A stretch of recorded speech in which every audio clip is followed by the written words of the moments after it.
देखिए, हम बात कर रहे हैं इंडियन एविडेंस एक्ट 1872 के बारे में। हमने अभी तक थर्ड ओपिनियन के बारे में पढ़ा कि थर्ड पर्सन के जो ओपिनियन है वो कब रिलेवेंट होते हैं, कौन सी ऐसी सरकमस्टांसेस हैं, कौन सी ऐसी सिचुएशंस हैं जहां पर थर्ड पर्सन के ओपिनियन क्या होते हैं, रिलेवेंट। रिलेवेंट होते हैं। तो हमने वहां पर दो तरीके के एक्सपर्ट्स की बात करी, दो तरीके के विटनेसेस की बात करी, क्योंकि आप जब थर्ड पर्सन को उनका ओपिनियन लोगे तो उसे एज अ विटनेस ही तो बुलाओगे कोर्ट में। जी सर। तो जब उसको विटनेस के तौर पर बुलाओगे तो वहां पर एक व्यक्ति जो स्पेशली स्किल्ड है किसी चीज को लेकर के, वो तो क्या हो गया, एक्सपर्ट विटनेस। और दूसरा जिसको केवल नॉलेज है उस चीज के बारे में, क्योंकि वो उसके साथ रहता है या उस चीज के बारे में ज्यादा जानता है, उसे कहते हैं ऑर्डिनरी विटनेस। ऑर्डिनरी विटनेस, सामान्य साक्षी। तो अब हमारे सामने जो हमने कल सेक्शन पढ़े थे वो 45 से लेकर के 51 तक के सेक्शंस को कवर किया था। आज हमारे सामने करेक्टर को लेकर के एक चैप्टर है। किसको लेकर के है? करेक्ट। करेक्टर। क्या बोलते हैं करेक्टर को हिंदी में, क्या बोलते हैं बोलो? शील। क्या बोलते हैं? शील चरित्र। हाँ, शील, या अपन कह सकते हैं चरित्र को लेकर के। जी। अच्छा, करेक्टर जो है क्या कौन से किन किन किस नेचर के केसेस में ये डील किया जाता है? क्या करेक्टर सिविल नेचर में ही आता है, क्रिमिनल, दोनों। दोनों में? दोनों में आता है। तो हमें ये समझ में आ गया कि सिविल नेचर के भी केसेस होते हैं, उनमें भी करेक्टर का इंपॉर्टेंट रोल होता है, और क्रिमिनल केसेस में भी करेक्टर का इंपॉर्टेंट रोल होता है। कितने से कितने सेक्शंस को कवर कर रहा है? सेक्शन नंबर 52 से 55 तक। 55 तक के सेक्शंस को ये कवर कर रहा है। तो करेक्टर को समझने के लिए हमें थोड़ी सी चीजें डिस्कस करनी चाहिए, जैसे कि मान लो किसी व्यक्ति को कोई व्यक्ति ये कहता है कि साहब कि ये चीज फलाना फलाना हुई है। ठीक है, समझना इस बात को कि कोई ऐसी ऐसी घटना जिसके बारे में कोई व्यक्ति वर्णन करता है कोर्ट में ले जा करके, तो क्या उस व्यक्ति की बातों को कोर्ट इंपॉर्टेंस देगी? और देगी तो क्यों देगी? बोलिए। मतलब। मतलब ये है कि जैसे मान लो कोई विटनेस के तौर पर कोर्ट में पेश किया गया कोई व्यक्ति, ठीक है, तो उस विटनेस की जो बातें हैं उनको इम्पोर्टेंस कितना दिया जाएगा, किस आधार पर उसकी बातों को, जो वो बातें जो स्टेटमेंट कोर्ट में कह रहा है, उसकी बातों को कितना इम्पोर्टेंस दिया जाए। जैसे कि उसने किसी व्यक्ति के ऊपर आरोप लगाया, है ना, कि साहब इसने मेरे घर में चोरी करी है। ठीक है, या वो जो व्यक्ति है वो डेली की डेली इस पर्टिकुलर घर के अंदर जाता है और उस महिला से मिलने जाता है। तो यहाँ पर जो करेक्टर की बात हो रही है, क्या उसके बारे में आपने जो साक्ष्य दिए हैं, क्या कोर्ट आपकी बात को माने? नहीं मानेगी। क्यों नहीं मानेगी? किसकी बात को मानेगी? क्योंकि सेक्सुअली करेक्टर जो अगर वो डिफाइन कर रहा है, आरोप लगा रहा है उसके ऊपर, वो तो इररिलेवेंट होता है ना करेक्टर। अगर किसी वुमन पे वो ऐसा आरोप लगा रहा है तो वो तो अगर आप कानून के दायरे के अंदर रह करके बात करोगी तो फिर मैं उस हिसाब से बात करूंगा, तो फिर मैं उस बात को आपकी को गलत ठहरा दूंगा। जो सामान्य प्रकरण चल रहा है उसी के उस संदर्भ में बात करें तो ज्यादा बढ़िया है। बताइए। सर करेक्टर करेक्टर के सर एविडेंस दिया जा सकेगा सर। एविडेंस दिया जा सकता अच्छे है। सेल अच्छे सेल का साक्ष्य सुसंगत है। जैसा कि इन्होंने बताया कि अक्षय सील का साक्ष्य सुसंगत है। तो एक्सपीरियंस क्या है क्या नहीं है उससे हमें मतलब है क्या? अभी फिलहाल के टाइम नहीं पर सर। जो हम सामान्य नहीं सर। ऑर्डिनरी पर्सन के तौर पर हम सोच पा रहे हैं, तो हमेशा कोर्ट क्या चाहती है कि उनके सामने जो साक्ष्य देने वाला व्यक्ति हो वो कैसा होना चाहिए? अच्छे सेल का हो सर। अच्छे आचरण का व्यक्ति हो, उस व्यक्ति की समाज में हाँ। क्या हो? बोलो। समाज में क्या हो उसकी? गुडविल अच्छी हो। गुडविल अच्छी हो। क्यों ऐसा होना चाहिए? क्योंकि सब उस क्योंकि व्यक्ति सर। की बात को मानते हैं, कोई व्यक्ति उसकी बात को टालता नहीं नहीं। है, क्योंकि उस व्यक्ति के बारे में ये पता है कि ये व्यक्ति जो है सबकी भलाई के लिए कार्य करता है, सब लोगों के सुख दुख में काम करने वाला व्यक्ति है। तो ऐसे करके वो हमें क्या पता चल रहा है, इसलिए आपको पता हो तो जब सबसे पहले था पुलिस वाले जो है, लोकल पुलिस में भी अगर किसी व्यक्ति के साथ कोई घटना घटित हो जाती है तो वो कहते हैं कि श्योरिटी और सिक्योरिटी कैसा लाओ, आई मीन श्योरिटी ऐसा लेके आओ जिसकी समाज में क्या हो, अच्छी अच्छी रेपुटेशन हो। रेपुटेशन हो। ये बात समझ में आ रही है मेरी, मैं क्या बता रहा हूँ आपको? जी सर। तो अब यहाँ पर आपको इतना ही सही समझना है कि रेपो अगर अच्छी है उस किसी व्यक्ति की तो प्रतिष्ठा के आधार पर उसके साक्ष्यों को लिया जा सकता है। यहाँ तक की बात क्लियर है क्या? तो यस सर। उसी के आधार पर डिपेंड करता है कि मैटर कैसा है, सिविल केस है या क्रिमिनल। क्रिमिनल केस है। तो अब उसके आधार पर देखिए करेक्टर होता क्या है। यहां तक तो बात क्लियर है ना अपनी? हम्म। अब देखिए इसके रूल्स। वैसे आपने शालू जी गलत बताया था वो। चलिए, आपने सीधे ही सेक्शन नंबर 53A का इस्तेमाल करके सेक्सुअल एक्सपीरियंस को जोड़ दिया उसके साथ। चलिए, यहां पर देखिए सेक्शन नंबर 52 को। Sorry sir. कोई बात नहीं, चलता है। सेक्शन नंबर 52 है वो केवल डील विद करता है केवल और केवल सिविल केसेस से।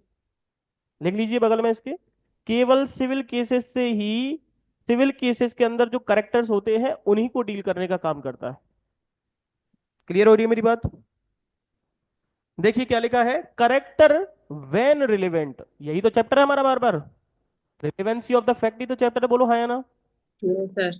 जब हमारा चैप्टर यही है तो हमें क्या करना है, करेक्टर कब रिलेवेंट होगा किसी केस के लिए। क्लियर हो रही है मेरी बात? क्यों करेक्टर रिलेवेंट बैठाना है? तो फिर मैं इसे वापस से सेक्शन नंबर 5 की तरफ मोड़ देता हूं। शिल्पा जी समझाइए सेक्शन नंबर 5 से क्या लेना देना है इस करेक्टर का।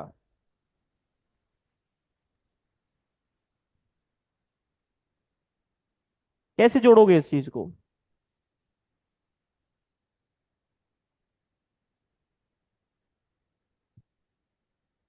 किसी व्यक्ति ने कोई स्टेटमेंट दिया, लेकिन उस व्यक्ति की स्टेटमेंट की रिलायबिलिटी कितनी हो, उसको कितनी मान्यता दी जाए, बताइए।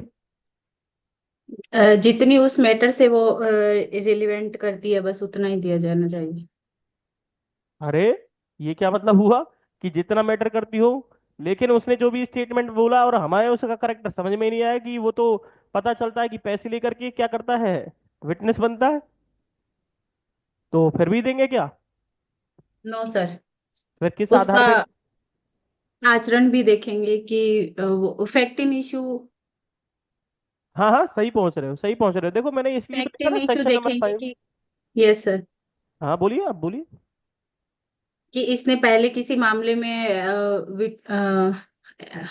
ये पहले किसी मामले में विटनेस बना है या नहीं बना है, और इसका खुद का करेक्टर क्या है, और ये कहीं एक नहीं, ऐसे नहीं कह सकते अपन। जब करेक्टर को लेकर के कोई फैक्ट इशू बन जाए, आप जो बोल रहे हो वो तो केस के बारे में बोल रहे हो, हम केस की बात कर रहे हैं क्या? नो। हम बात कर रहे हैं करेक्टर को लेकर के कि करेक्टर के संबंध में कभी कोई साक्ष्य अगर दिया जाए तो वो कब रिलेवेंट होगा, यही तो मतलब है ना हमारा। जी सर। आप किसी के कोर्ट में पेश करना चाहते हो कि साहब इसका करेक्टर बहुत बढ़िया है, इसका व्यवहार समाज में बहुत अच्छा है, तो आप क्यों शो करना चाहते हो वो? क्योंकि उस व्यक्ति के स्टेटमेंट जो है आप उसके बारे में बताना चाहते हो कि इसका करेक्टर बढ़िया इसलिए है क्योंकि ये स्टेटमेंट दे रहा है, ये भी वैलिड होंगे। लेकिन उसके करेक्टर के ऊपर ही क्या उठ रहे हैं, क्वेश्चंस। सवाल उठे, जब तो आपने साक्ष्य दिए कि नहीं दिए बोलो? हम्म। अभी यस। तो दिए। तो यही चीज यहां पर लिखी हुई है कि हमेशा फैक्ट इन इशू और रिलेवेंट फैक्ट से रिलेटेड ही साक्ष्य दिए जाएंगे। और साक्ष्य के तौर पे क्या दे रहे हो आप, किससे रिलेटेड साक्ष्य दे रहे हो? करेक्टर से। करेक्टर। करेक्टर से रिलेटेड साक्ष्य दे रहे हो, इसलिए वो फैक्ट इन इशू या रिलेवेंट फैक्ट से जुड़ा हुआ है, इसलिए ये भी रिलेवेंट होगा कि नहीं होगा? जी यस सर। सर। बात क्लियर हुई कि नहीं हुई? Yes sir. आशीष जी बताइए, क्लियर हुआ नहीं हुआ? बोलिए, क्योंकि ये चीज समझ में नहीं हाँ आएगी सर, तो हो फिर गया सर।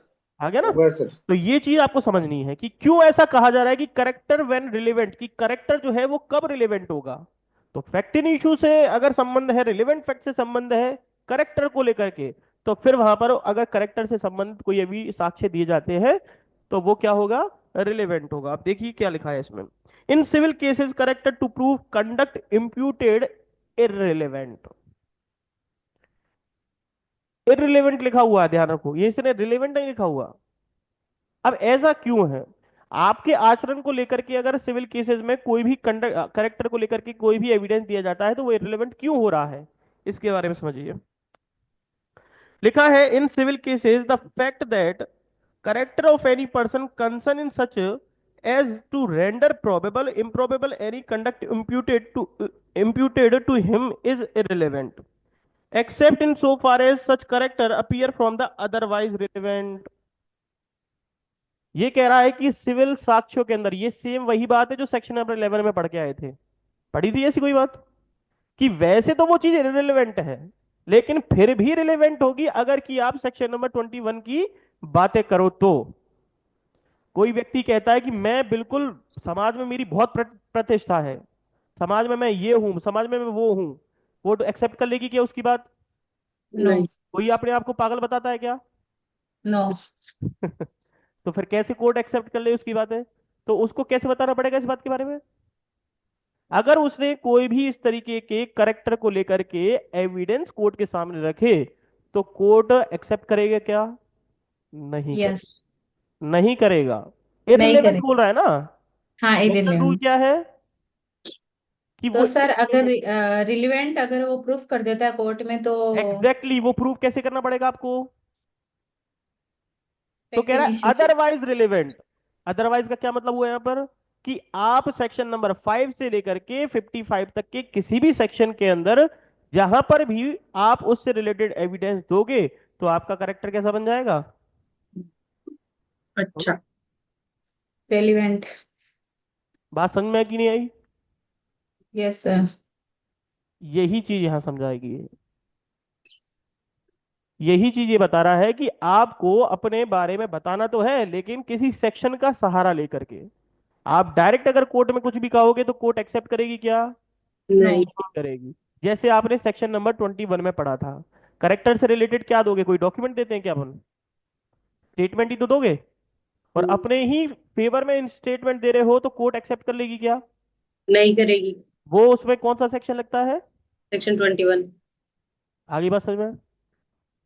तो वही सेम चीज है यहाँ पर, इसलिए लिखा है कि अगर आपने अपने प्रोबेबल या इम्प्रोबेबल जो भी है उसको लेकर के कोई भी तरीके का करेक्टर को लेकर के, ध्यान रखो क्या लिखा है, character of any person concern, मतलब उससे जुड़ा हुआ जो व्यक्ति है उसके संबंध में कोई करेक्टर दे रहे हो, करेक्टर के बारे में कोई बात बता रहे हो तो वो इररिलेवेंट हो जाएगा। जब तक कि, अब है एक्सेप्शन, अपवाद क्या है, कि जब तक कि क्या नहीं कर दो आप ऐसे करेक्टर को कोर्ट में अदरवाइज रिलेवेंट, का मतलब हुआ कि आप सेक्शन 5 से लेकर के 55 तक के किसी सेक्शन में सबूत साबित कर दो उसे। यही तो पढ़ा है, रिलेवेंसी ऑफ द फैक्ट। बोलो हाँ या ना? जी यहां तक सर। की बात क्लियर है? Yes sir. दिवान जी समझ में आ रहा है क्या? Yes sir. हम्म। अब थोड़ा सा इसके ऊपर आप चाहो तो जनरल रूल, ये जनरल रूल है इसका, है ना, कि सामान्य तौर पर अगर कोई भी करेक्टर को दिखाया जाता है सिविल केसेस में तो वो एक्सेप्ट नहीं होता लेकिन अगर उसके रिलेटेड कोई भी दिया जाता है तो वो एक्सेप्ट हो जाएगा।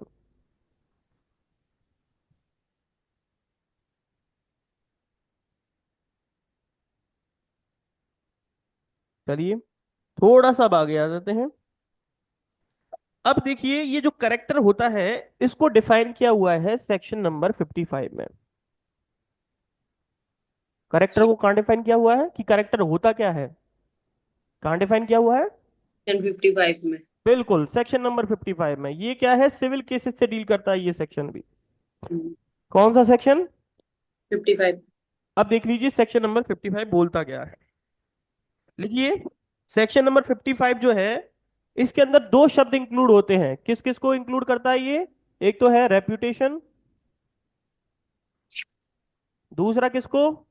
दूसरा है डिस्पोजिशन। दो चीज हैं, पहली है रेप्यूटेशन, दूसरा क्या है? डिस्पोजिशन।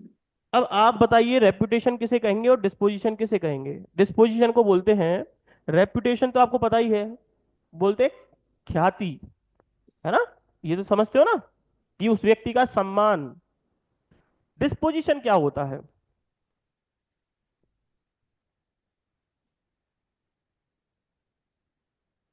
डिस्पोजिशन का मतलब होता है किसी व्यक्ति का नेचर, होता है कि नहीं होता?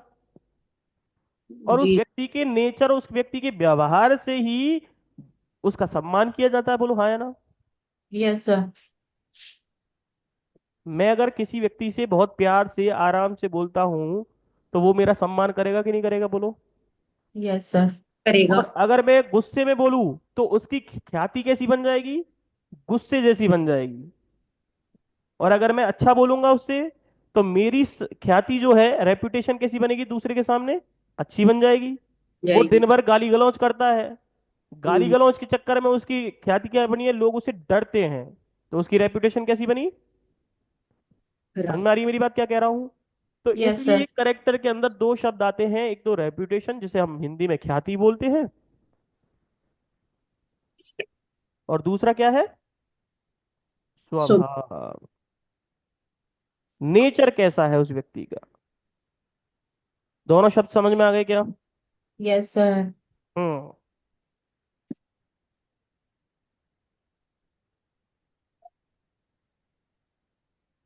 चलिए, अब थोड़ा सा हम आगे बढ़ लेते हैं। सेक्शन नंबर 55 को निकाल लीजिए फटाफट से। निकालिए सेक्शन नंबर 55। वहां यस पर सर। देखिए कुछ शब्द लिखे हुए हैं, शब्दों पर ध्यान देना है। लिखा है इन सिविल केसेस, पहले लिखा है ना। सेक्शन नंबर हम्म। 55 में शब्द दे रखा है इन सिविल केसेस, मतलब ये सेक्शन नंबर 55 भी सिविल केसेस से ही डील करता है। तो दो सेक्शन आपके किससे डील कर रहे हैं? सिविल केसेस से। क्या बता रहा है? The fact that the character of any person is such as to the affect the amount of damages. मैंने शब्द बताया था डैमेज और डैमेजेस में क्या फर्क होता है? बोलिए। डैमेजेस तो होती है क्षतिपूर्ति। हाँ, और डैमेज? डैमेज यानी उसको नुकसान करना, अगले को किसी को क्षति। डैमेजेस को क्या बोलते हैं? जिसमें ईएस लग जाता है उसे क्या बोलते हैं? डैमेजेस में क्षतिपूर्ति यानी उसको कंपनसेशन दिलाना उस चीज का। डैमेजेस का मतलब क्षतिपूर्ति कहा आपने, है ना? और डैमेज का मतलब क्या बताया? नुकसान। बिल्कुल सही बताया आपने। ठीक है। तो यहां पर लिखा है the as to the affect amount of damages which he ought to receive is relevant. इसे समझिए। मान लो आपको कोई पैसा मिलता, लेकिन कुछ गलती आपकी भी रही है किसी चीज को लेकर के। आपको जितना पैसा मिलता, आपके व्यवहार को देख करके, आपके करेक्टर को देख करके उतना पैसा नहीं मिला। तो हो गया ना आपका अमाउंट, जो डैमेजेस था उसको अफेक्ट किया कि नहीं किया आपके आचरण ने? जी। सपोज करो कोई व्यक्ति जो है वो बहुत ज्यादा हालत खराब है उसकी, इज्जत बहुत है उसके पास, रेपुटेशन है, उसका स्वभाव भी अच्छा है, लेकिन उसे लोग डराते धमकाते हैं।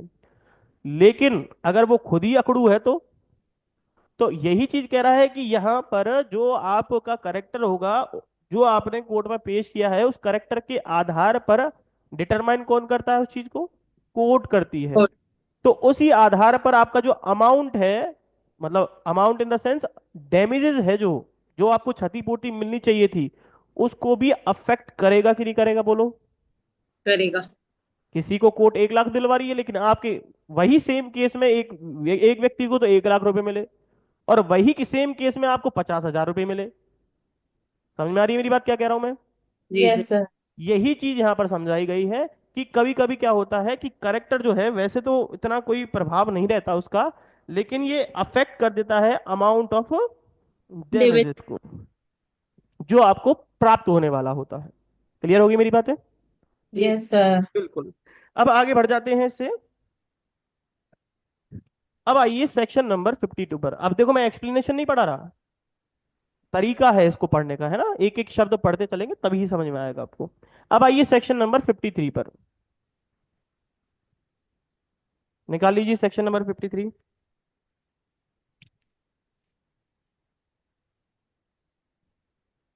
चलिए, अब देखिए, अब बात हो रही है क्रिमिनल केसेस की। सेक्शन नंबर 53, 53A और 54, ये तीनों सेक्शन जो है क्रिमिनल केसेस से डील करते हैं।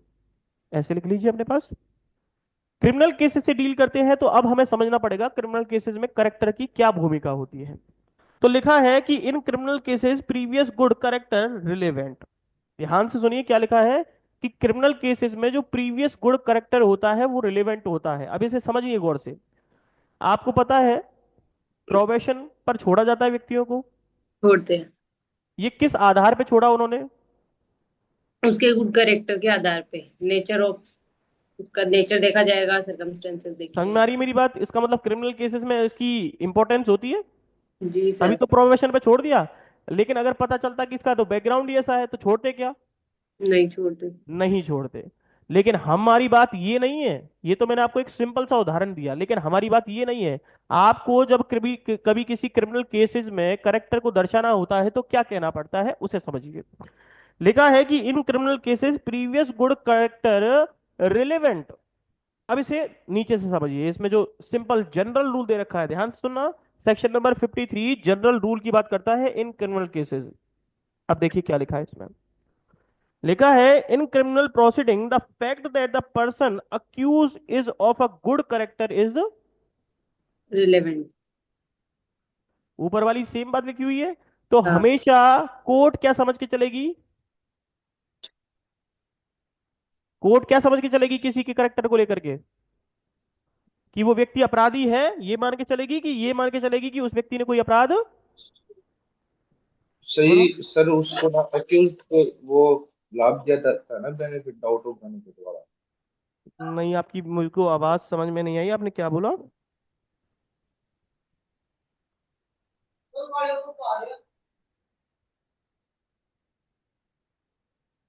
बताइए। कोर्ट ये मान के चलेगी कि ये, मतलब इसने अपराध तो किया है, बट उन, पता नहीं ना किस सिचुएशन में इसने अपराध किया है।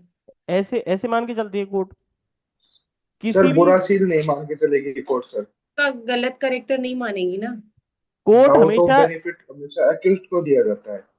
हाँ, कोर्ट हमेशा प्रिजम्पशन क्या करके चलती है किसी व्यक्ति के लिए? कि वो दोषी है या नहीं निर्दोष है? मान के चलती है। निर्दोष निर्दोष मान के मान के चलती चलती है है। सर। वेरी गुड, यही मैं समझाना चाह रहा था। ये एक प्रिंसिपल ऑफ नेचुरल जस्टिस ही तो है।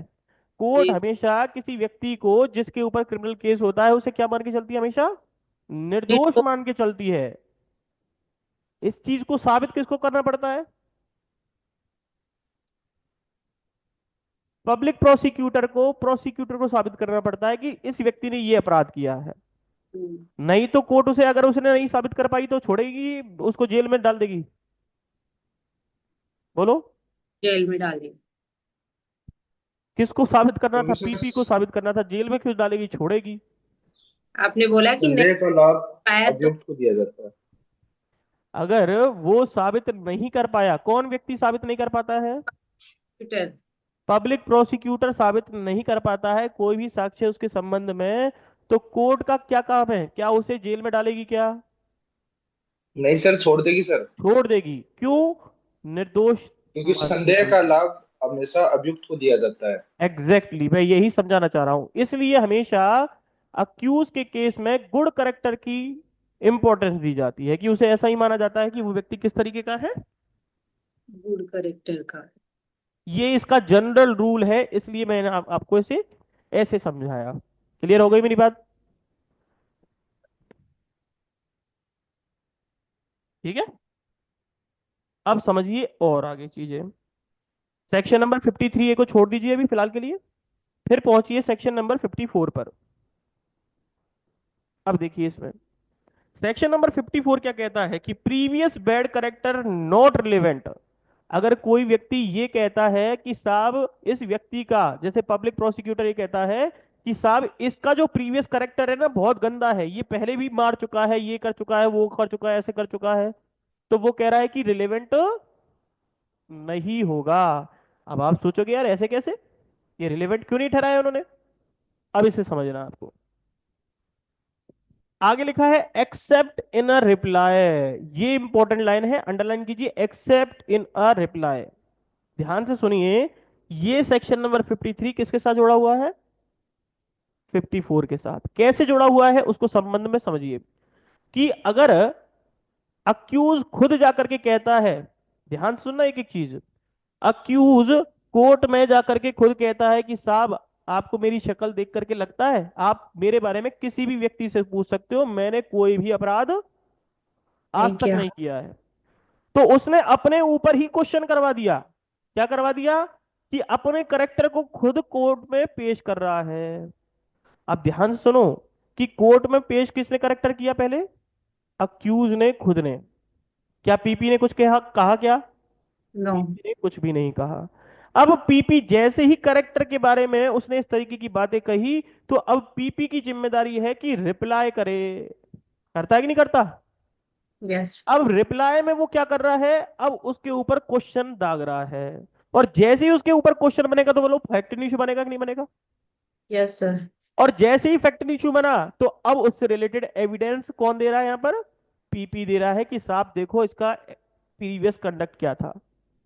यहां तक की बात क्लियर है कि नहीं, ये बताओ। Yes sir. अब तो कर सकता है, लेकिन क्या कोर्ट में पीपी खुद सीधे ही डायरेक्ट उसका बैड करेक्टर शो कर सकता है क्या? नो। नहीं कर सकता, यही रूल है इसका।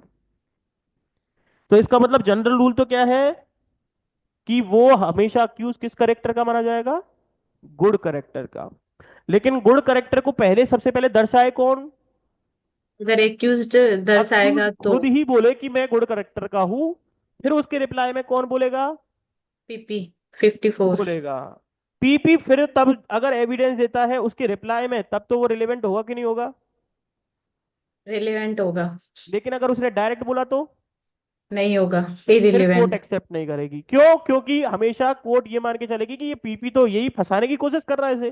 पहले बारे में ही सिर्फ पीपी ने बैड करेक्टर दर्शाने की कोशिश की, तो उस पीपी का मेलाफाइड इंटेंशन दिखाई दे रहा है यहाँ पर। इसलिए कोर्ट क्या करती है हमेशा? ऐसे केस में उसके साक्ष्यों को फर्स्टली एक्सेप्ट नहीं करती है, जब तक कि गुड करेक्टर के बारे में कहां पर सवाल ना उठाए, खुद अक्यूज अपने बारे में ना बताए।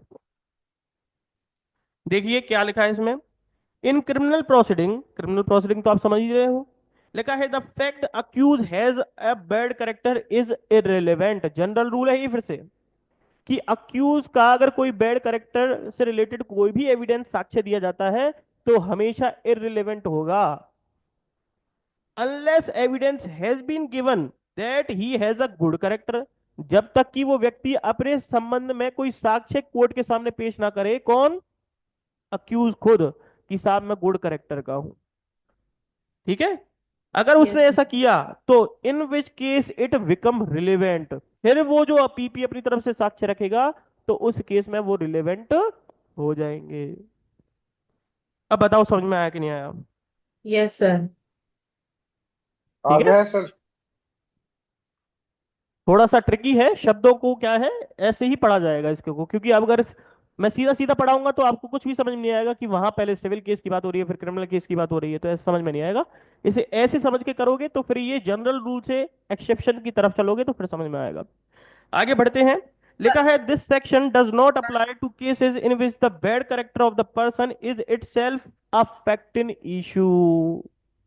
सर, हाँ जी। मैंने जस्ट अभी ज्वाइन किया है। प्लीज एक बार एक लाइन में या दो लाइन में समझा दीजिए। ये सारा करेक्टर को लेकर के हाँ जी, हाँ जी। बस 2 मिनट रुकिए, फिर मैं आपको समझाता हूँ, जी सर। क्योंकि मैं इसे वापस से दोबारा से रिवाइज। बताऊंगा। Okay sir. देखिए क्या लिखा है, एक्सप्लेनेशन देखिए। कह रहा है कि अगर मान लो केस ही उसके करेक्टर को लेकर के उठाया है, केस ही उस व्यक्ति के करेक्टर को लेकर के उठा है, मतलब उसमें पहले ही सबसे पहला फैक्ट इन इश्यू बना हुआ है, तब तो एविडेंस देना पड़ेगा कि नहीं देना पड़ेगा? बोलो हाँ या ना। Yes sir. Yes sir. अब तो दे सकते हो, तब तो कोई दिक्कत ही नहीं है। इसलिए लिखा है ये सेक्शन कब अप्लाई नहीं होगा। ये एक तरीके का अपवाद बन गया इस बात का, कि सेक्शन नंबर 54 का जो जनरल रूल है कि अक्यूज पर्सन के रिलेटेड कोई भी एविडेंस अगर डायरेक्टली दिया जाता है तो वो इररिलेवेंट एविडेंस हो जाएगा, उसे कोर्ट एक्सेप्ट नहीं करेगी। नहीं करेगी। लेकिन फैक्ट इशू अगर उसी मेन, उसका मुद्दा ही फैक्ट इशू क्या है, करेक्टर को लेकर के है, बैड करेक्टर को लेकर के है, चाहे गुड करेक्टर को लेके है, उससे कोई मतलब नहीं है, तो फिर तो साक्ष्य दोनों पार्टी अपनी तरफ से रख सकते हैं फर्स्ट टाइम में ही, उससे कोई फर्क इस सेक्शन नहीं से नहीं पड़ता। पड़ेगा। क्लियर होगी बात? Yes sir. दूसरी बात दूसरी बात है कि अगर मान लो किसी व्यक्ति को प्रीवियस कन्विक्शन ही हुई है, तो कन्विक्शन क्या है? एक जजमेंट है, और वो भी किसका? कोर्ट का। उसके लिए क्या कोर्ट मना कर सकती है क्या? नहीं। नहीं कर सकती। तो इसलिए लिखा है the previous conviction is relevant as a evidence of the bad character. उससे तो वो हैबिचुअल ऑफेंडर ही शो हो रहा है। तो फिर तो वहां पर आप प्रीवियस कन्विक्शन भी एक क्या बन गया? एक अपवाद बन गया इस केस का। बोलो हाँ है ना? यस। ठीक है। तो यहां पर ये तो सीधा सीधा सबूत है जिस पे कोर्ट मना ही नहीं कर सकती। तो दो चीजें हमारे यहाँ पे समझ में आ गई। तो अपवाद के तौर पर पहला तो क्या बताया कि जहां पर फैक्ट एन इशू ही बन जाए, और दूसरा क्या बता दिया? Previous conviction.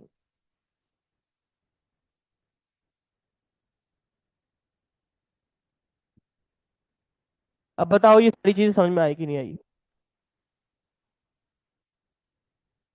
शिल्पा जी बताइए, क्लियर है? आगे एक सर एक समझ शब्द। में। चलिए, अब हम वापस से एक बार दोबारा से रिवाइज कर लेते हैं इसे। देखिए, हम बात कर रहे थे, चैप्टर का टाइटल है करेक्टर व्हेन रिलेवेंट, कि करेक्टर को कब रिलेवेंट माना जाए। करेक्टर से मतलब है करेक्टर से संबंधित जो साक्ष्य दे रहे हो कोर्ट में, किस केसेस में, चाहे वो क्रिमिनल केस हो चाहे वो सिविल केस हो। तो आप जब उससे संबंध में कोई भी साक्ष्य कोर्ट में पेश कर रहे हो, तो वो कब रिलेवेंट होंगे, मतलब परिस्थितियां बताई गई है। तो सेक्शन नंबर 52 से 55 तक के केसेस में परिस्थितियां बता रखी है कि कब कोर्ट एविडेंस के तौर पर किसी व्यक्ति के करेक्टर को लेकर के साक्ष्य को एक्सेप्ट करेगी और कब मना कर देगी। तो यहां पर 52 और 55 तो सिविल केसेस से डील कर रहे हैं, ठीक है। लेकिन 53, 53A, 54, ये सारे सेक्शन जो है क्रिमिनल केसेस से डील कर रहे हैं। 55 जो सेक्शन है उसमें रेपुटेशन और डिस्पोजिशन को समझा रखा है। रेपुटेशन को हिंदी में बोलते हैं ख्याति, लेकिन डिस्पोजिशन का मतलब होता है कि आप किसके सामने अपनी बातों को किस तरीके से पेश कर रहे हो, मतलब आपका स्वभाव कैसा है किसी व्यक्ति के साथ।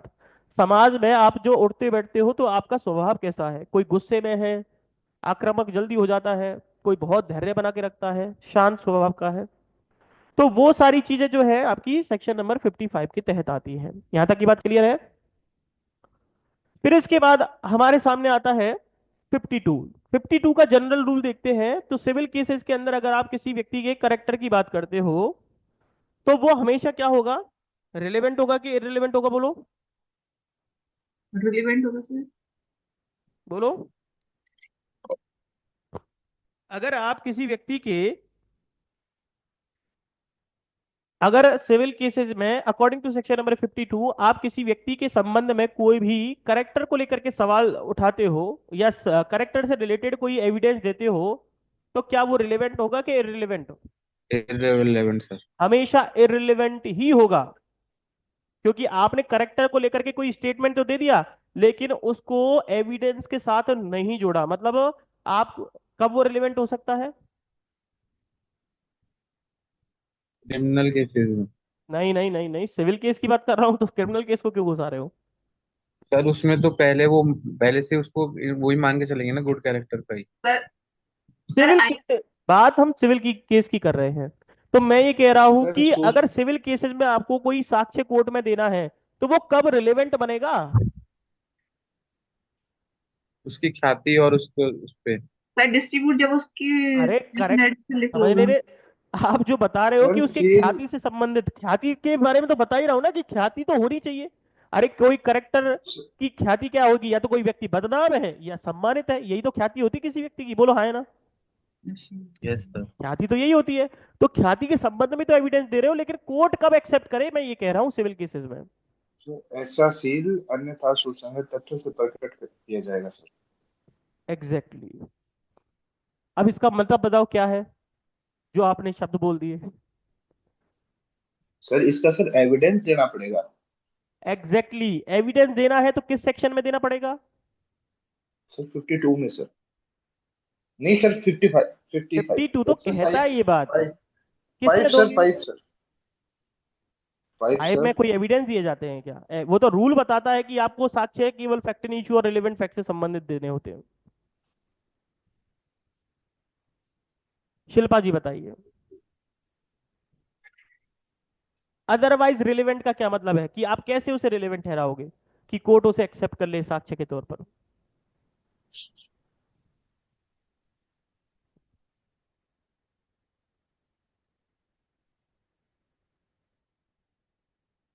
अगर मैं किसी व्यक्ति के सेक्शन नंबर 7 के अंतर्गत किसी के बारे में बता दूं, सेक्शन नंबर 8 के अंदर बता दूं,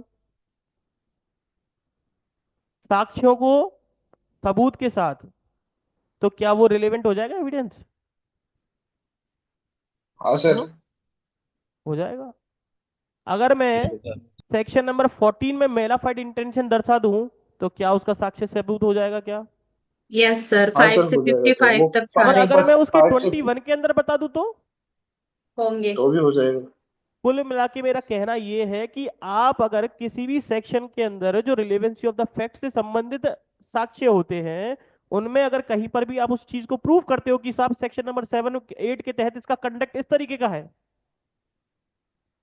समझ में आ रही मेरी बात? Yes sir. 7 में इस तरीके का है, 6 में इस तरीके का रहा है, तो वो सारी बातें क्या हो जाएंगी वहां पर, कोर्ट के लिए रिलेवेंट हो जाएंगी। बात समझ में आ गई क्या? Yes sir. Yes sir. जैसे कि सेक्शन नंबर 15 बहुत अच्छा उदाहरण है इस बात का। बताओ सेक्शन नंबर 15 क्या है?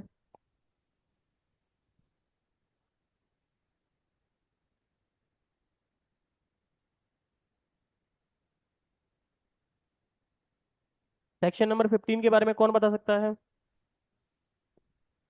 एक्सीडेंटल और इंटेंशनली।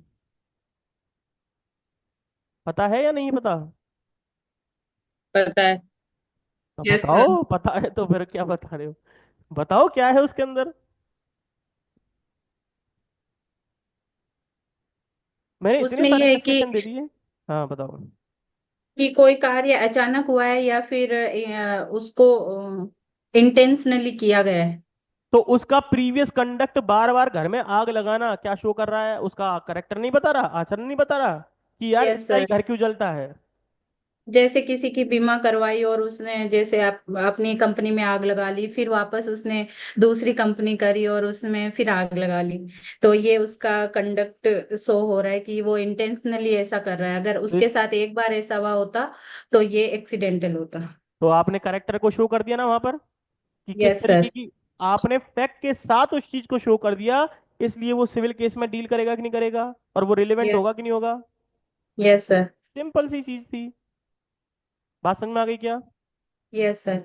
लेकिन अगर हम बात करें सेक्शन नंबर 53 की, जहां पर अब क्रिमिनल केसेस की बात की जा रही है, तो वहां पर हमेशा कोर्ट क्या मान के चलेगी किसी व्यक्ति का कैसा करेक्टर है? गुड बोलो। कंडक्ट है। गुड गुड करेक्टर है। करेक्टर। अच्छा, अच्छा करेक्टर है।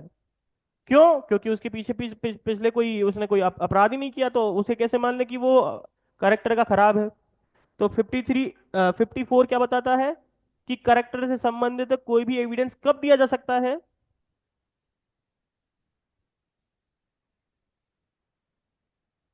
करेक्टर से संबंधित क्रिमिनल केसेस में एविडेंस कब दिया जा सकता है? अक्यूज तो खुद अपने लिए बोल रहा है, क्योंकि अक्यूज तो बोलेगा, उसका तो अधिकार है।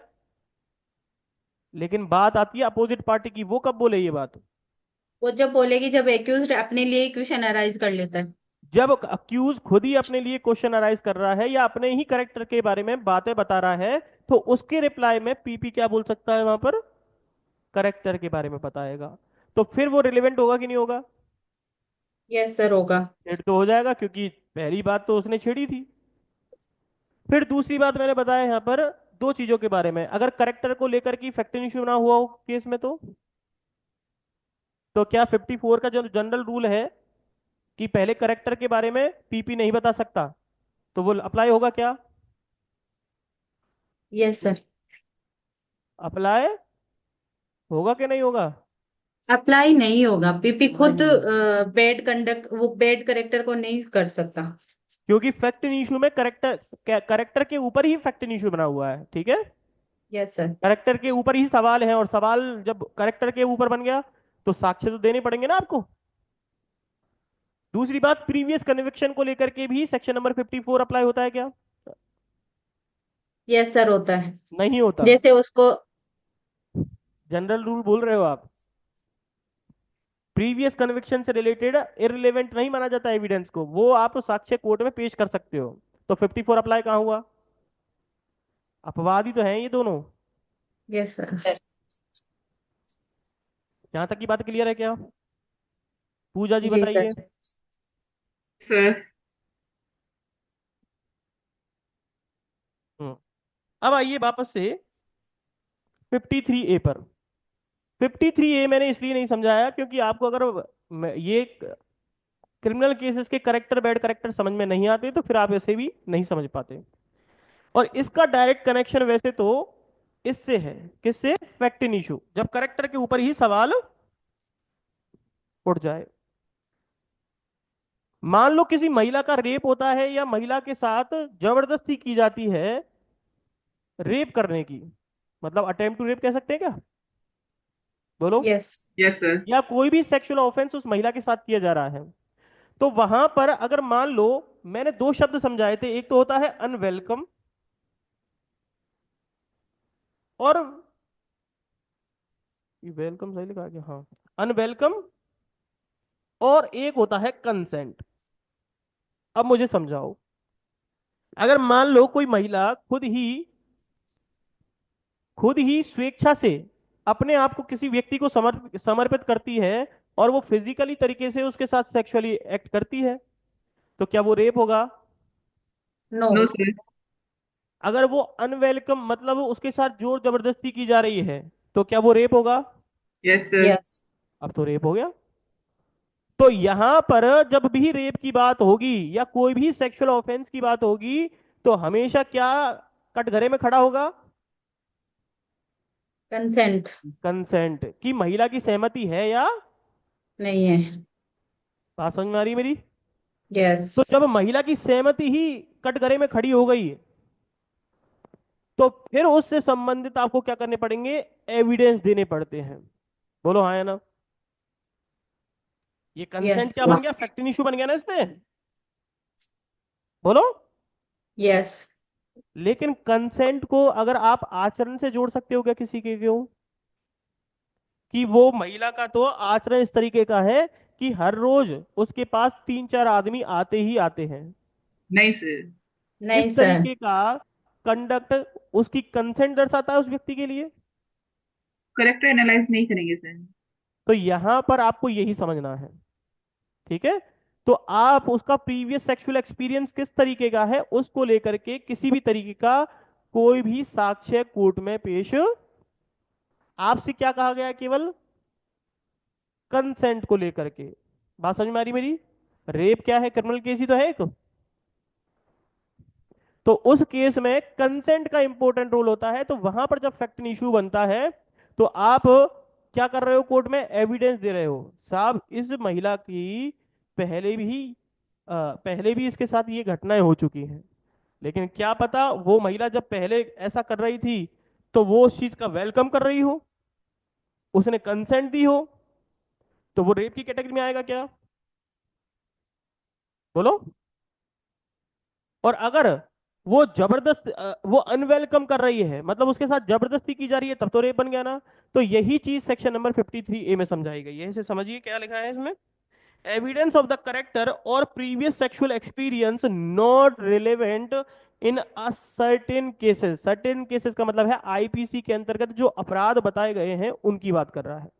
लेकिन कौन से अपराध? Sexual offences. क्लियर हो रही है मेरी बात यहां तक? ही बताइए शिल्पा जी, शालू जी, यस सर। क्लियर है ना? चलिए देखिए क्या लिखा है इसमें। In the prosecution of offence under section number 354। 354 तो पता है ना आपको, मॉडेस्टी ब्रीच करने का। Yes sir. 354A sexual harassment. 354B क्या है? 354B बताइए।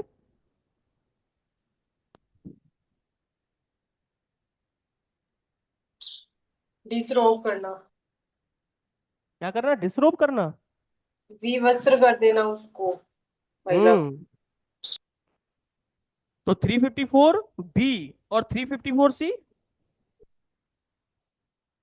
प्योरिज्म, करना। क्या करना? स्टॉकिंग से करना। रचित मतलब उसको वॉच करना। स्टॉक करना स्टॉकिंग। सर। एक्साइट करते हुए। क्या बोलते हैं उसे? वॉयरिज्म बोलते हैं। क्या बोलते हैं? वॉयरिज्म। और 354D टॉकिंग। स्टॉकिंग, मतलब पीछा करना। ठीक है, पीछे का मतलब ये नहीं कि उसके पीछे पीछे घूम रहा है। पीछा का मतलब उसे व्हाट्सएप पे भी पोक करना, उसे इंस्टा पे करना, जहां पर भी वो मिल जाए वहां पर उसके साथ सेक्सुअल इंटेंशन के साथ ऐसा कर रहा है। 376 आपको पता ही है, 376A B C D, अब तो नए नए सेक्शन और जुड़ गए हैं इसमें। तो ये सारे आईपीसी के अंतर्गत आते हैं, या ऐसा ऑफेंस कमिट करने का अटेम्प्ट किया गया है। ठीक है। The question of the consent is an issue. देखिए यहां पर क्या लिखा है, जहां पर कोई क्वेश्चन उठा है किसको लेकर के? कंसेंट को लेकर के। मतलब ये क्या बन गया कंसेंट अपने आप में? बोलो। फैक्ट एंड इशू बन गया। Factor issue. ठीक है, अब इससे संबंध में क्या दिए जाएंगे? एविडेंस दिए जाएंगे। तो अपोजिट पार्टी इसके संबंध में जब एविडेंस दे रही है, तो ऐसा नहीं कह सकती साहब इसका तो प्रीवियसली ये इसके से बहुत सारे लोगों से संबंध रहे हैं, इसके तो 10 बॉयफ्रेंड रहे हैं, ये हुआ है वो हुआ है, ये इस तरीके के कार्य करती है ना। तो वो सारी चीजें अगर कोई व्यक्ति बताता है तो वो ऐसे एविडेंस इररिलेवेंट हो जाएंगे। ठीक है, बात समझ में आई कि नहीं आई बताइए? Yes sir. चलिए, तो ये आपका सेक्शन नंबर 53A भी कंप्लीट हो गया। अब आइए वापस से सेक्शन नंबर 55 के एक्सप्लेनेशन पर। अब पढ़िए इसे। देखिए हमारा 52 कंप्लीट, 53, 53A, 54, अब आते हैं 55। 55 का जनरल रूल आपने समझ लिया क्या? बोलिए। Yes sir. तो अब आइए 55 के एक्सप्लेनेशन पर, ये क्या कहता है। देखो यहां पर लिखा है 52, 53, 54 और 55। इन शब्द, इन सारे सेक्शंस के अंदर एक शब्द इस्तेमाल किया है, करेक्टर। द वर्ड करेक्टर, जिसका मतलब होता है रेप्यूटेशन और डिस्पोजिशन, दोनों समझा दिए थे मैंने। सिविल केस हो चाहे क्रिमिनल केस हो, रेप्यूटेशन का सेम मतलब समझा जाएगा, क्या? रेप्यूटेशन और डिस्पोजिशन। क्लियर हुई नहीं हुई बात बताइए? अलग से मतलब नहीं निकलेगा कि सिविल में कुछ और क्रिमिनल में कुछ और। ठीक है, यहां तक की बात क्लियर है? आगे देखिए क्या लिखा है इसमें, but except as provided in section number 54। लेकिन 54 इसका क्या है, एक अपवाद के तौर पर काम करेगा। एविडेंस में be given only general reputation, general disposition, not a particular act by which reputation और डिस्पोजिशन वर शोन। अब इसे थोड़ा सा समझ लीजिए, आपके लिए बहुत काम की चीज है। ये कह रहा है कि आपको अगर किसी व्यक्ति के संदर्भ में कोई भी करेक्टर को लेकर के कोई भी एविडेंस अगर देना है, ध्यान सुनना ये बात, अगर कोई भी करेक्टर आपको देना है तो आप जनरल रेप्यूटेशन से रिलेटेड दोगे कि समाज में एक व्यक्ति के साथ वो ऐसा एक्ट करता है या सबके साथ करता है? समझ में आ रही मेरी बात क्या कह रहा हूं मैं? Yes sir. भाई मैं एक ही व्यक्ति से चिढ़ता हूं, मैं उसे देखता हूं ना तो मुझे उसे देख करके गुस्सा आता है लेकिन सबसे मेरा व्यवहार बहुत अच्छा है। तो आप एविडेंस में जनरल एविडेंस दोगे, जनरल रेपुटेशन वाला दोगे, या पर्टिकुलर रेपुटेशन को लेकर के दोगे? लेकिन सर उसके साथ तो इसका व्यवहार खराब है। बात समझ में आ रही कि नहीं आ रही मेरी? Yes sir. तो 54 के अंदर का तो पर्टिकुलर आप डिस्पोजिशन कर सकते हो, क्योंकि हमेशा अपराध जो है वो पर्टिकुलर व्यक्ति के संदर्भ में ही तो किया जाता है, बोलो हाँ या ना।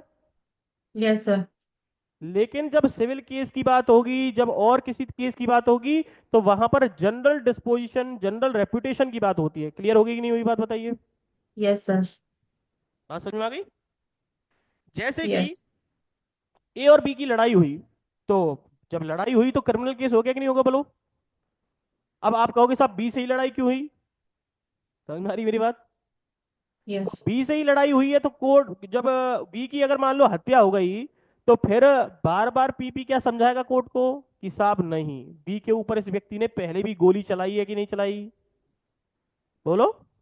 यस। बी को पहले इसने डंडे मारे कि नहीं मारे, जहां मिल जाता वहीं पकड़ता। इसका मतलब क्या है, उस बी के ही पर्टिकुलर रेफरेंस को लेकर के उसका करेक्टर दर्शाया जा रहा है कि प्रीवियस कंडक्ट कैसा रहा है इस बी के साथ, इस व्यक्ति का, ए नाम के व्यक्ति का। बात समझ में आ गई क्या? तो उसके यस सर। संदर्भ में एविडेंस कोर्ट में दिए जा सकते हैं और कोर्ट उसको एक्सेप्ट करेगी। लेकिन और केसेस में क्या होगा हमेशा, जनरल रेपुटेशन की बात होगी। क्लियर होगी मेरी बात?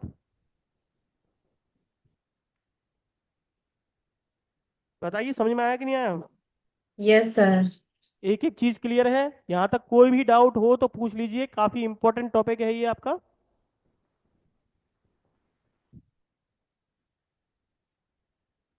हाँ जी, आशीष जी बताइए।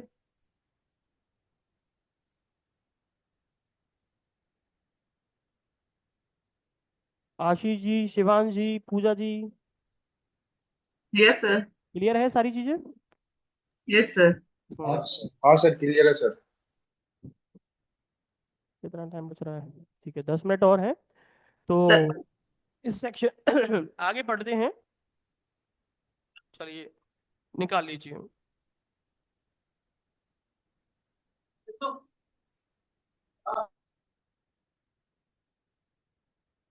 सर, जी बोलिए। मेरा ना थोड़ा सा क्लास मिस हो गया, तो प्लीज शेयर कर दीजिएगा।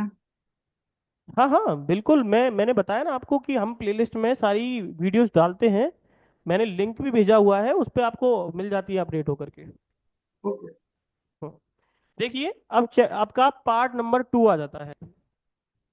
यहाँ पर देखिए, हमारा पूरा एक चैप्टर कंप्लीट हो गया है। ध्यान दीजिए इस बात पे। पार्ट नंबर 1, पार्ट नंबर 1 का जो टाइटल था वो था रिलेवेंसी ऑफ द फैक्ट। उसी पार्ट के दो चैप्टर थे, कौन कौन से? चैप्टर नंबर 1 जो इंट्रोडक्शन दे रहा था, दूसरा था चैप्टर नंबर 2 जिसका टाइटल वही सेम था जो पार्ट 1 का था। क्या था? Relevancy of the fact. तो यहाँ पर हमने टोटल जो सेक्शन कवर किए हैं वो हैं सेक्शन नंबर 5 to 55। और यहाँ पर हमने सेक्शंस में कवर किए थे सेक्शन नंबर 1 to 4। अब हमारे सामने दूसरा चैप्टर पार्ट आ जाता है, सेकंड नंबर पार्ट। इसका टाइटल देखिए क्या लिखा है, ऑन प्रूफ। मतलब जब आप कोर्ट में किसी साक्ष्य को पेश करोगे तो कैसे करोगे, किस तरीके से साक्ष्यों को पेश किया जाता है। बात समझ में आ रही है मेरी? किस तरीके से साक्ष्यों को पेश किया जाता है। अभी तक तो आपने केवल इतना सा पढ़ा कि कौन से साक्ष्य दिए जाते हैं। बात समझ में आ गई क्या? यहां पर यह बताना चाह रहा है कि कौन से साक्ष्य किस माध्यम से पेश किए जाते हैं। जैसे कि ओरल, जैसे कि डॉक्यूमेंट्री। यही तो दो तरीके होते हैं, या कुछ और भी होते हैं? बोलो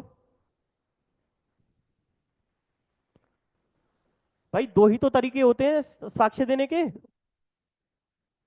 बोलो हाँ या ना? Yes sir. भाई दो ही तरीके होते हैं। आपने एविडेंस की डेफिनेशन भी यही पढ़ी है। लेकिन ओरल और डॉक्यूमेंट्री को यहां पर समझा रखा था कि पहले वो साक्ष्य तभी दिया जा सकता है जब तक कि वो रिलेवेंट ना हो। रिलेवेंट होगा तो वो साक्ष्य के तौर पर कोर्ट एक्सेप्ट करेगी, नहीं तो नहीं करेगी। लेकिन ऑन प्रूफ में क्या समझा रखा है पार्ट नंबर 2 में? उन्होंने बता रखा है कि आप जब भी कोर्ट में एविडेंस दोगे तो वो कैसे, किस तरीके के होंगे। मतलब आप एक तरीके से समझ लीजिए, टाइप ऑफ एविडेंस की बात करता है ये।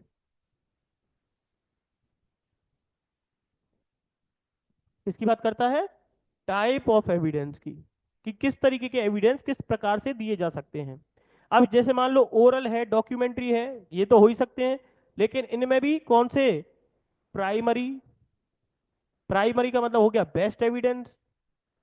Secondary, secondary evidence. ठीक है। तो ये सारे एविडेंस जो है अलग अलग कैटेगरी के बन जाते हैं। इसी के साथ साथ जब इन डॉक्यूमेंट को कोर्ट में पेश करा जाता है, ओरल डॉक्यूमेंट को कोर्ट में पेश किया जाता है, तो कोर्ट जब इनको एक्सेप्ट करती है तो इनको लेकर के क्या कर लेती है? प्रिजम्पशंस भी कर लेती है। क्या कर लेती है? प्रिजम्पशन। इसे बोलते क्या है बोलो हिंदी में? शिल्पा जी, प्रिजम्पशन को हिंदी में क्या बोलते हैं?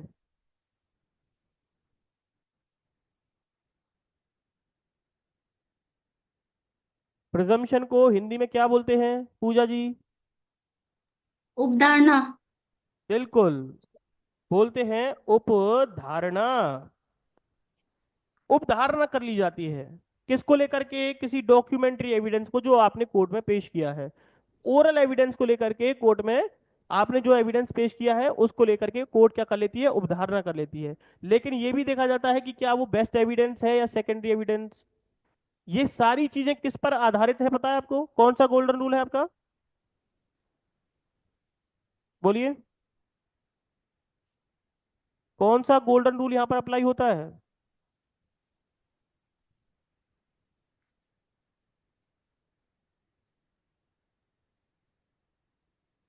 बताइए आशीष जी, बताइए। सर वो सर्वोत्तम साक्ष्य पेश किया जाना चाहिए वो। सर्वोत्तम साक्ष्य पेश किया जाना चाहिए, बिल्कुल वही यहाँ पर गोल्डन रूल अप्लाई होता है। सर्वोत्तम साक्ष्य मतलब बेस्ट एविडेंस जो है वही एक्सेप्ट किए जाते हैं। और बताइए, और कौन सा रूल फॉलो करोगे हम? जब आप किसी व्यक्ति को ओरल एविडेंस देते हो तो वहां पर कौन सा रूल फॉलो होता है? डायरेक्ट ना होने के बाद भी इनडायरेक्टली, फैक्टिंग इश्यू से डायरेक्ट संबंध नहीं है उस बात का, आपने केवल सुना है उन बातों को, देखा नहीं है। अनु मौखिक हियर से। साक्ष्य प्रत्यक्ष होना चाहिए। बिल्कुल, वहां पर अनुश्रुत साक्ष्यों की बात की गई है। कैसी? अनुश्रुत साक्ष्यों की बात की गई है।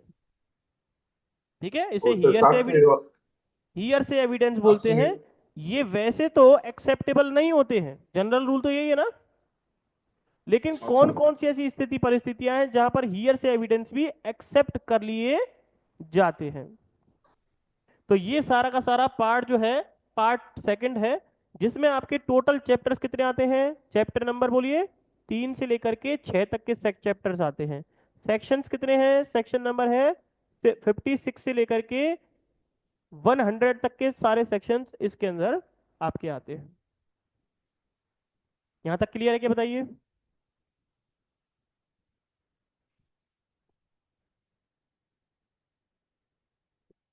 यहां तक चीजें समझ में आ यस रही हैं क्या? Yes sir.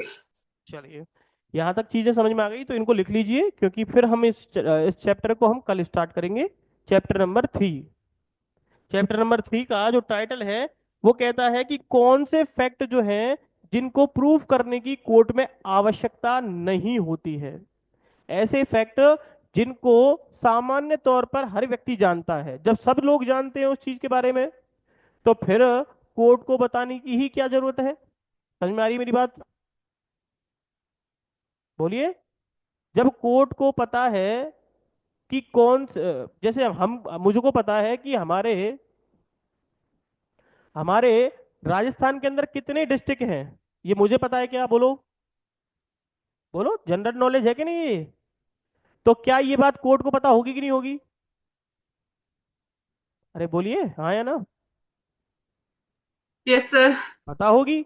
तो जब मुझे पता है तो उनको भी पता होगी, तो फिर ऐसी बातों को कोर्ट में प्रूव करने की आवश्यकता नहीं होती है। कुछ ऐसे सर्टेन फैक्ट्स होते हैं, तो उनके बारे में हम चर्चा करेंगे कल। ठीक है, तो आज यहीं ओवर करते हैं। Thank you. यहाँ तक कुछ भी पूछना हो तो आप पूछ सकते हैं। Thank you sir. ओके।